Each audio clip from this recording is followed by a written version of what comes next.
When Jacob Marshall moved into the pristine, rule-obsessed neighborhood of Maplewood Estates with his 7-year-old daughter, all he wanted was a fresh start. But within 48 hours, he was labeled non-compliant, threatened with fines, and targeted by a smiling but ruthless HOA board. His crime? Planting wildflowers, hanging a hammock, and letting his daughter draw sunshine with sidewalk chalk. What the HOA didn't know was that this quiet single dad had a plan. And by the time they found out, their perfect little world would never look the same again. The moving truck rumbled down the polished streets of Maplewood Estates, drawing every curtain and raising more than a few binoculars. The driver seemed out of place, a scruffy man in a faded hoodie and cargo pants, while the man who stepped out of the passenger side wasn't much more reassuring to the neighborhood's watchful eyes. Jacob Marshall wore jeans, a t-shirt with a pixelated dinosaur on it, and carried a coffee mug that said, "Number 1 Dad."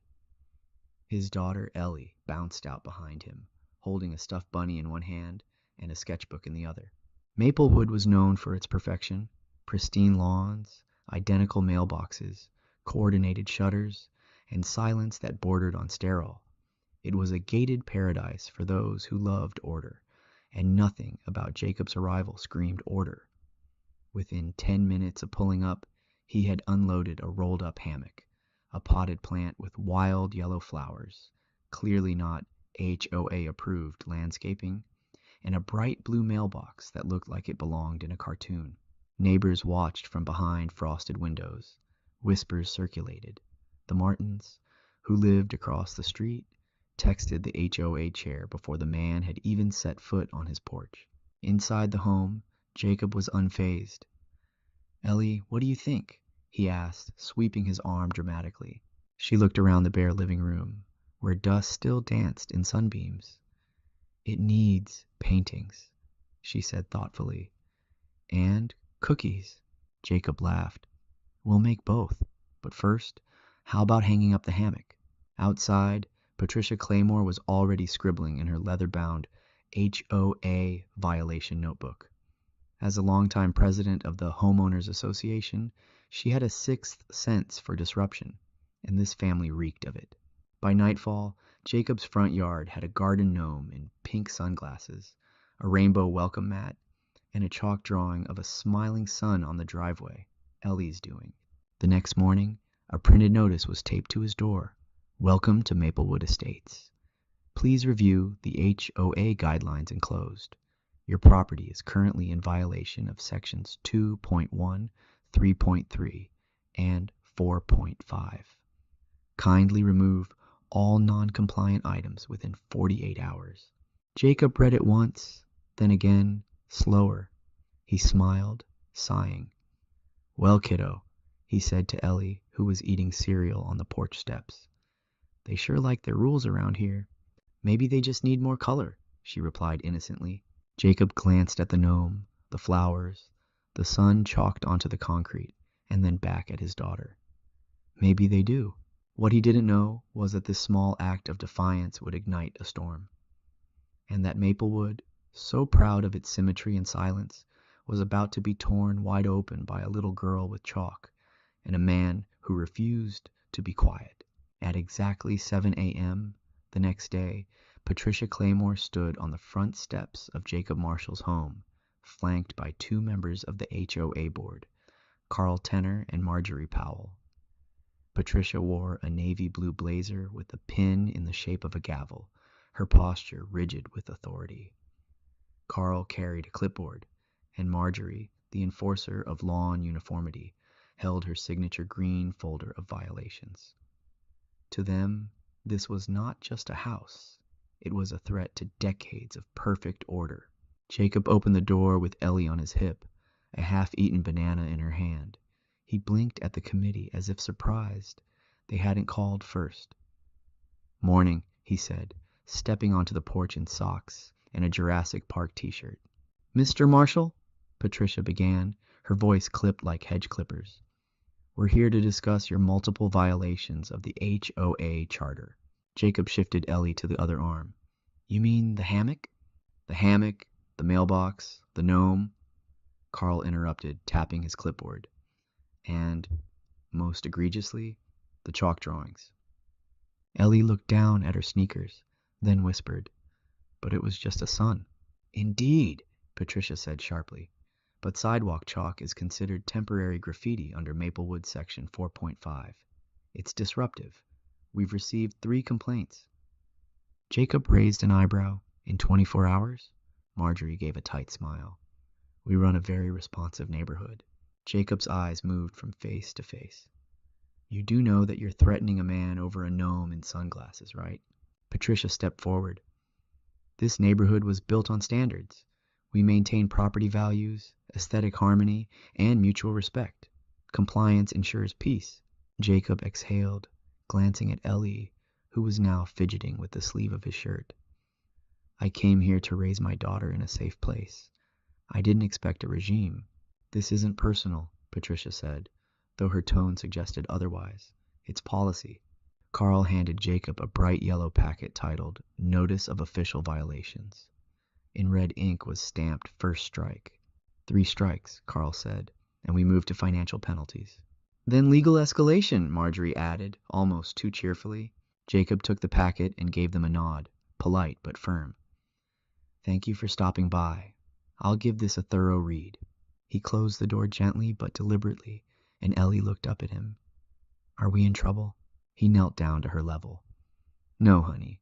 We just woke up in a place that forgot what kindness looks like." Outside, Patricia and her counsel walked back toward the cul-de-sac, confident that their intimidation had worked. But Jacob wasn't intimidated. He was studying. He spent the rest of the day reading the HOA bylaws like a lawyer preparing for trial. By evening, he had drafted a letter, formally requesting a copy of the HOA's budget and records of previous citations issued within the last 3 years. He quoted local housing statutes and cited 2 state cases involving HOA overreach.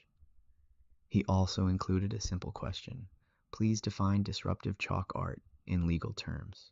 He printed 5 copies, sealed them, and hand-delivered them to the HOA Dropbox by sunset.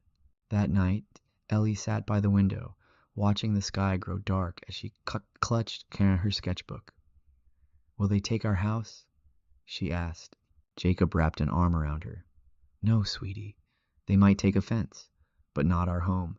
And as she drifted to sleep, Jacob returned to his desk, flipping open a fresh page of notes. He had dealt with tougher code in Silicon Valley. He wasn't about to lose to a woman obsessed with matching shutters. Not when his daughter had finally started smiling again. The first day of school arrived, and Ellie stood nervously on the porch in a mismatched outfit she had picked herself: striped socks, a blue hoodie, and a skirt with stars on it. Her hair was tied in a loose ponytail with a pink ribbon, and she clutched her sketchbook like a shield. Jacob knelt in front of her, brushing a strand of hair from her face. "You're going to be amazing," he said. "Just be you. That's all anyone ever needs." She nodded, unsure, then ran off to catch the school bus that was slowly approaching the end of the street. Several parents were already gathered there, chatting, but when they saw Jacob's daughter approaching, the circle closed slightly, not out of cruelty, but out of habit. In Maplewood Estates, newness was suspicious until proven otherwise. Jacob watched from a distance, arms crossed, and noted how Ellie stood slightly apart from the others. She didn't mind. She dropped her bag and immediately began to draw with sidewalk chalk on the bus stop pavement, a tree with blue leaves, and a yellow cat sitting on one of the branches. Some kids noticed. One girl with red braids stepped closer and asked, "Is that a flying dog?" Ellie smiled shyly. "It's a dream cat. They live in trees. Didn't you know?" The red-haired girl giggled. Another boy dropped to his knees and asked for a piece of chalk. In minutes, the dull gray sidewalk was bursting with suns, planets, and imaginary creatures, all drawn by laughing children. Parents looked on uneasily, a few pulling out phones. One of them, Mrs. Caldwell, texted Patricia Claymore directly. "Kids drawing on sidewalk. That new girl started it. Do we allow that now?" By the time the school bus arrived, the once orderly sidewalk looked like the inside of a child's dream. Jacob smiled from his porch, watching his daughter climb aboard, her cheeks pink with joy. That afternoon, Patricia herself visited the school principal, a soft-spoken man named Mr. Edmonds, demanding to know if there was any policy on chalk art near school pickup zones. "We encourage creativity," Mr. Edmonds said, smiling politely. "The children weren't damaging anything. In fact, some of the other teachers took photos." Patricia left fuming. The next day, a sign appeared near the bus stop. "Sidewalk must remain clear. No drawing." But it was too late. Ellie had started something. Children began showing up with chalk in their backpacks. Even the quietest kids were joining in. They drew castles, rockets, stars, and superheroes. It became a ritual. 10 minutes before the bus, they would create a universe. And 10 minutes after school, they would expand it.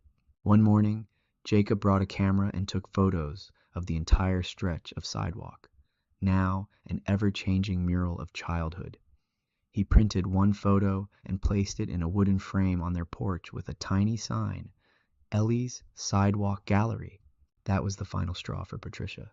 Within hours, Jacob received his second official violation, encouraging public disorder and non-compliance. Carl Tenner delivered it in person, face unusually red, his voice trembling as he said, "You've inspired children to ignore rules. That's dangerous." Jacob replied calmly, "I've inspired them to create something. If your rules can't handle color, then maybe it's the rules that are broken." That night, Ellie asked, "Did I do something bad?" Jacob looked at her, heart full. "You did something brave. Sometimes people are scared of things that shine too bright." She didn't fully understand, but she smiled anyway. Outside, the chalk was already fading in the wind, but something else was growing stronger, an invisible crack in the armor of Maplewood, spreading from house to house, heart to heart. Jacob had 2 strikes now, but what he was really building wasn't rebellion. It was a movement, and the neighborhood wasn't ready for what was coming next. 2 mornings later, Jacob awoke to a strange silence outside. He rubbed his eyes, stepped onto the porch with a steaming mug of coffee, and immediately noticed something was wrong. The chalk art was gone, not just faded or washed away, but scrubbed completely clean. Every trace of Ellie's dream world had been erased from the sidewalk, as if it had never existed. Even the framed photo he displayed was shattered, lying in pieces near the front steps. His jaw tightened. He looked up and saw Carl Tenner across the street, casually watering his lawn. Their eyes met. Carl offered a short, smug nod. Jacob didn't say a word. He turned around, quietly walked back inside, and began typing a new letter. This one wasn't just a request. It was a formal complaint. He attached pictures, timestamps, and references to the Fair Housing Act. He also copied 2 local journalists, a city council member, in the county's Office of Residential Ethics. But that wasn't all. He also filed a Freedom of Information Act request, demanding access to the HOA's financial records, annual budget, meeting minutes, and citation history. He requested every violation issued over the past 10 years and every recipient. He wanted patterns, inconsistencies, and proof. By late afternoon, Ellie had returned home and saw her sidewalk blank and silent. She stared for a long moment, then asked, "Why would someone do that?" Jacob knelt beside her. "Because sometimes people try to erase what they don't understand." Ellie sat down with her sketchbook on her lap and drew a tiny gnome standing in a storm, holding a rainbow-colored umbrella. That night, someone rang the doorbell. When Jacob opened the door, he found a folded note taped to the frame. It read, "Final warning. Your actions are under review." No signature, just HOA letterhead. But it wasn't intimidation. It was desperation. Because across the street, Jacob had seen something they hadn't noticed. A pair of kids quietly chalking a tree, with bright red apples in front of their own house. And down the block, an elderly man was painting his shutters green, an unapproved shade.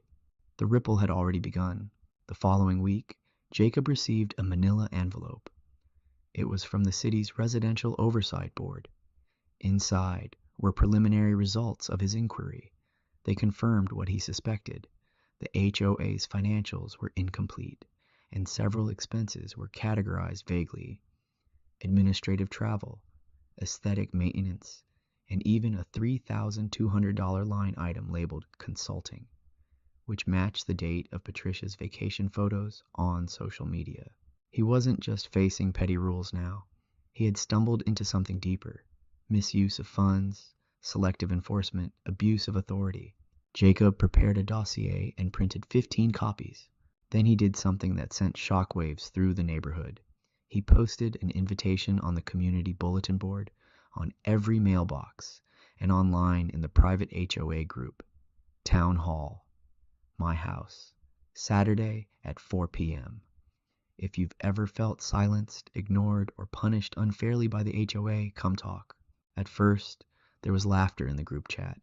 Carl made a sarcastic comment. Marjorie posted a gif of a dumpster fire. But by Friday night, 12 households had RSVP'd. That evening, as Jacob helped Ellie hang string lights in their front yard, he looked around and noticed something had changed. Curtains that used to be drawn were now half open. A neighbor waved. Another paused mid-jog to compliment the lights. Even in Maplewood, fear had an expiration date. And now, for the first time in years, people were getting ready to speak. Saturday arrived with an unusual stillness in Maplewood Estates. There were no leaf blowers, no sprinklers clicking in unison, no tidy couples walking their identical dogs. Instead, there was a quiet anticipation. At exactly 4 p.m., the first neighbor showed up, Mrs. Grant, a retired librarian with a cane and kind eyes. She brought banana bread. By 4:20, there were folding chairs set up in Jacob's driveway. Over 20 people had arrived. Some brought snacks, some brought documents. All of them brought frustration. Frustration that had been simmering for years under manicured hedges and politely forced smiles. Jacob stood in front of them, holding a folder thick with printed papers. Ellie sat nearby on the porch, sketching quietly as more people trickled in, including the Martinez couple, the Kingsleys from Lot 12, and even old Mr. Herman, who hadn't been seen at a community event in nearly a decade. "I'm not here to start a war," Jacob began, voice calm but firm. "I'm here because I believe we all deserve to feel like this is our home, not just a place we rent from fear." A murmur of agreement swept the group. He passed out copies of his findings, excerpts from the HOA's financial reports, screenshots of misuse of funds, inconsistencies in enforcement, and a breakdown of which residents had received citations and for what. The patterns were undeniable. Those who challenged Patricia or didn't fit the mold were targeted more frequently and more harshly. Mrs. Grant raised her hand. "They fined me $200 for hanging wind chimes on my porch. They said the sound was agitating. It's the only thing that helped my insomnia." The Martinez husband added, "We painted our shutters beige, and were told it was non-compliant because it wasn't in the approved code. But then Patricia's friend on Oak Crescent used the same color, and no one said a word." Jacob nodded. "That's what this is about. Not just control, but selective punishment, misuse of authority, and frankly, a lack of accountability." He then pulled out the response letter from the County Oversight Board. "They're reviewing the HOA for financial irregularities and potential ethical violations. If we file a formal group complaint, the investigation will escalate. But I won't do that alone. That's not what this is. This is your choice." There was a pause. Then Mr. Herman, who had remained silent until now, stood with effort and declared, "I've lived here 27 years. I've watched Patricia Claymore rule like a queen. I didn't speak because I thought I was the only one. But I'm in. Enough is enough." One by one, others followed. A sign-up sheet was passed around. By the end of the gathering, 17 households had agreed to co-sign the complaint. But the biggest surprise came when Carl Tenner himself showed up halfway through. He stood in the back with folded arms and narrowed eyes. At first, it seemed like he might interrupt, but he didn't. He simply watched. When the meeting ended, he walked up to Jacob, looked him dead in the eye, and muttered, "You're going to regret this." Jacob didn't flinch. "Maybe, but at least I won't regret doing nothing." That night, the HOA board received an official letter signed by nearly half the residents of Maplewood Estates, demanding an emergency community-wide election, a full audit of finances, and temporary suspension of enforcement powers until the county completed its investigation. Patricia Claymore read the letter in her kitchen with trembling hands. She had underestimated him, this quiet man with a dinosaur t-shirt and a little girl who drew suns on the sidewalk. She had underestimated all of them. Maplewood had changed, and no amount of citations could stop what was coming. The following days in Maplewood Estates were unlike anything the neighborhood had ever seen. For the first time in years, neighbors were talking, really talking. Front lawns became meeting grounds, porches turned into confession booths. People who had once only exchanged nods at the mailbox were suddenly sharing stories of unfair warnings, arbitrary fees, and years of quietly resenting the rules that strangled every trace of individuality. The atmosphere was charged. Patricia Claymore, once the uncontested queen of the HOA, responded with fury. Overnight, her board issued over 30 citations for petty violations, uneven hedges, faded patio umbrellas, lawn gnomes reappearing mysteriously across yards. But now, no one was afraid. The fear had broken. Jacob watched it all unfold with a strange calm. He wasn't a revolutionary by nature. He had only ever wanted peace for his daughter. But something about Maplewood's sterile perfection had awakened a part of him that had been sleeping for years, the part that refused to let quiet injustice win. One afternoon, while Jacob was on a video call with a local housing advocate helping residents file a formal ethics complaint, Ellie tugged at his sleeve. "Dad," she whispered, "Miss Patricia is outside." He stepped onto the porch and saw Patricia Claymore standing at the end of his walkway, arms crossed tightly over her chest. Her perfect hair was windblown. She looked tired, but determined. "I'd like to speak with you, alone," she said. Jacob glanced back at Ellie. "Stay here, sweetheart." They walked a few feet toward the sidewalk, out of earshot. Patricia's voice was lower than usual, less sharp. "You think you're the first to try this?" she asked. "There were others before you. People who thought they could rally the neighborhood. People who thought being different made them brave." "Maybe they were," Jacob replied. "Or maybe they didn't have a daughter who reminded the whole street what joy looks like." She stared at him for a long moment. "You don't belong here." "I didn't come to belong," he said. "I came to live." Patricia's expression tightened. This neighborhood was a haven, and now it's chaos. "No," Jacob said calmly. "Now it's awake." She didn't respond. She turned and walked back to her SUV without another word. The next morning, a city official arrived with a clipboard and a camera. The county had authorized a preliminary audit of the HOA's finances, citing Jacob's complaint and the signatures of 17 households. 2 more residents added their names after the town hall, bringing the total to 19, more than enough to trigger a formal investigation. Later that week, news broke across the neighborhood in a whispering wave. The county had frozen the HOA's funds pending the outcome of the audit. Patricia's discretionary spending was suspended. No more citations could be issued. All enforcement powers were temporarily revoked. For the first time in 2 decades, Maplewood Estates had no functioning HOA.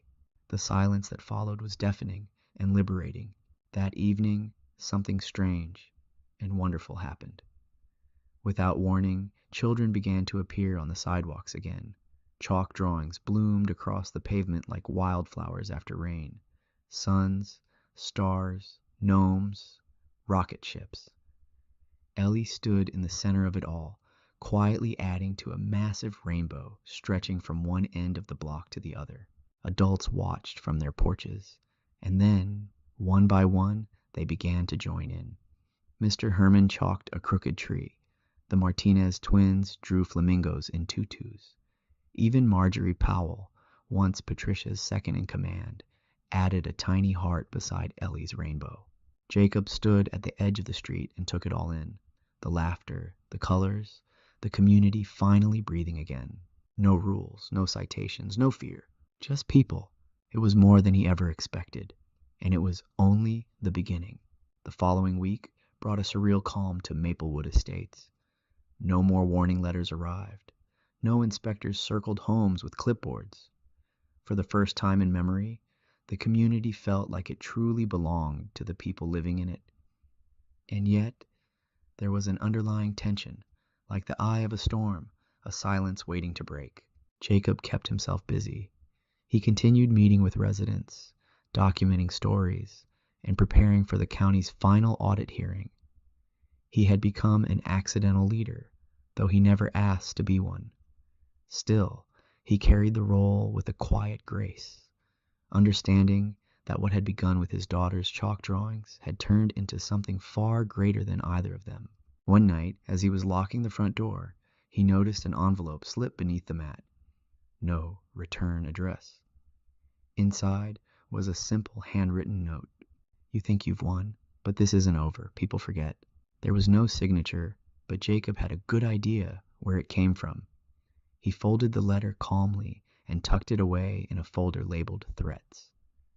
Then he went to check on Ellie, who was already asleep, clutching her newest drawing, a little girl planting a flower at the base of a giant tree. The next morning, something unexpected happened.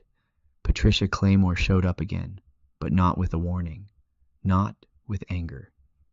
She came quietly, alone, holding something wrapped in a blue velvet cloth. Jacob saw her from the window, paused, then stepped outside. She offered him a brief nod, her eyes guarded but less hostile than before. I'd like a moment. He led her to the porch where they sat, separated by a space thick with everything unsaid. She placed the cloth-wrapped object between them and slowly unfolded it. It was the broken frame from Ellie's sidewalk gallery, but inside the photo had been carefully reprinted. The cracks in the glass were gone. The image had been preserved. I found it behind the HOA office, she said. I don't know who broke it. Maybe Carl, maybe me. I honestly don't remember anymore. Jacob studied her face. There were deep lines around her mouth that hadn't been there a month ago. I started this job after my husband passed away, she continued. The silence of this neighborhood gave me a feeling of control. I clung to it. Rules were the only things that didn't leave. He didn't interrupt. She didn't need forgiveness, just a place to speak. I read your daughter's chalk messages, she said, especially the one near Lot 5, the one that said, even grown-ups can change if they want to. That was hers, wasn't it? Jacob nodded. Patricia looked down. You were right. This place needed to breathe. She rose to her feet and placed the frame gently on the table between them. I'm not coming back. I submitted my formal resignation. I'll be moving to be closer to my son. I've caused enough damage here. As she turned to leave, she hesitated. You reminded people what community means. Thank you for that. And tell Ellie she paints better with chalk than I ever did with rules. Jacob watched her walk away. No smug posture, no clipboard, no rehearsed speeches. Just a woman who had finally let go. Later that evening, Ellie returned from playing and found the restored frame on the porch table. She gasped with delight.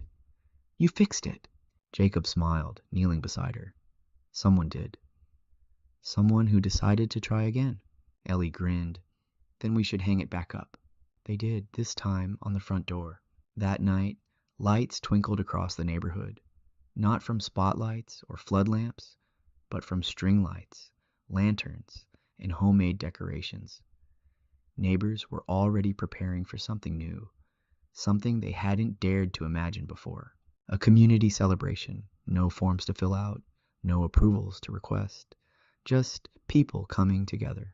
For the first time in years, Maplewood wasn't watching itself in mirrors. It was dancing in its own skin. ChatGPT сказал. The day of the community celebration arrived, like a long-held breath, finally exhaled. By noon, the streets of Maplewood Estates had transformed into something almost unrecognizable, joyful, imperfect, alive. Children raced through sprinklers. Folding tables lined the sidewalks, covered with homemade food, lemonade, art supplies, and mismatched decorations. Music floated in the air, not orchestral or approved classical selections, but guitar strums, laughter, and old records played from someone's front porch. Ellie had been up since sunrise, helping her dad hang paper lanterns across their driveway. Her cheeks were smeared with sidewalk chalk, her hair tied up in a messy bun, and she wore a shirt that said, "Dream in Color." She had also finished a new mural, a sprawling masterpiece that started at her doorstep and wound its way down the block. Trees, animals, dancing stars, and a big, wide sun smiling down on them all. At the base of the sun, she wrote in wobbly letters, "This is home." Neighbors arrived in waves, some holding hands, others bringing pies, old board games, or lawn chairs. The Kingsleys brought a bounce house. Mrs. Grant handed out cookies in little paper bags with quotes written on them like fortunes. Even the most reluctant residents, those who once feared the smallest violation, were now setting up small booths with crafts and family photos. It wasn't about rebellion anymore. It was about reclaiming life. Jacob, standing near the grill, couldn't stop smiling. He wore a plain white t-shirt now, nothing ironic or bold, because today he didn't need to prove anything. People greeted him like an old friend. Some clapped him on the back. Others simply nodded, a quiet thank you in their eyes. Then, to everyone's surprise, Carl Tenner showed up. He stood for a moment at the end of the cul-de-sac, stiff in his polo and khakis, looking out over the chaos. Someone spilled juice near a garden gnome. A dog chased two kids with popsicles. Carl's jaw clenched. Then he sighed, took off his HOA-issued lanyard, and tossed it in a trash bin. He walked over to Jacob and offered a handshake. "I was wrong," Carl said simply, "and I'm tired of pretending I wasn't." Jacob shook his hand without hesitation. "You're welcome here. Everyone is." As the afternoon stretched into early evening, the celebration took on a golden glow. Someone rolled a projector screen down from their garage and started an outdoor movie for the kids. Ellie sat on a blanket up front, her arms around her sketchbook, and a new drawing she had started, this time of the whole neighborhood, filled with people smiling. Jacob sat beside her, his arm around her shoulder. "What you drawing this time?" he asked softly. "The future," she said with a grin, "and no one's getting erased." By the time stars began to peek out over Maplewood, no one wanted to leave. Fireflies blinked over trimmed bushes. Music played softer now. Conversations drifted like warm wind. For the first time, the neighborhood felt like a living thing, not manicured, not inspected, but human. And just before bed, Jacob stood alone on the porch, looking at the framed photo hanging by the door. The chalk mural Ellie had drawn weeks ago, once destroyed, now restored and brighter than ever. He didn't say anything, he just smiled. Maplewood Estates had been built on rules, but now it was finally built on people. In my opinion, the ending of this story is a quiet revolution wrapped in warmth. It's not the kind of victory that comes with trumpets and banners. It's the kind that reshapes a community from the inside out. What began with a little girl drawing suns and stars on a gray sidewalk became a movement that broke through years of fear and conformity. The true power of the ending lies in its subtlety. No dramatic courtroom scene, no explosive takedown. Instead, the villain doesn't fall. They step aside. The rigid man who enforced the rules doesn't get punished. he learns. The people who stayed silent don't stay guilty. They join in. And the protagonist, Jacob, doesn't become a hero by fighting back with force, but by standing firm in kindness, patience, and quiet resolve. That's the kind of power that lasts. And Ellie, she's the soul of it all. Through her innocence, creativity, and courage, she reminded an entire neighborhood what it meant to belong. The final image of her drawing, the future, is more than symbolic. It's hopeful. She didn't just survive the system, she changed it. To me, this story is a love letter to those who challenge the status quo, not with anger, but with vision. It reminds us that no matter how rigid the rules, no matter how deeply rooted the control, joy, art, and humanity always find a way to bloom through the cracks.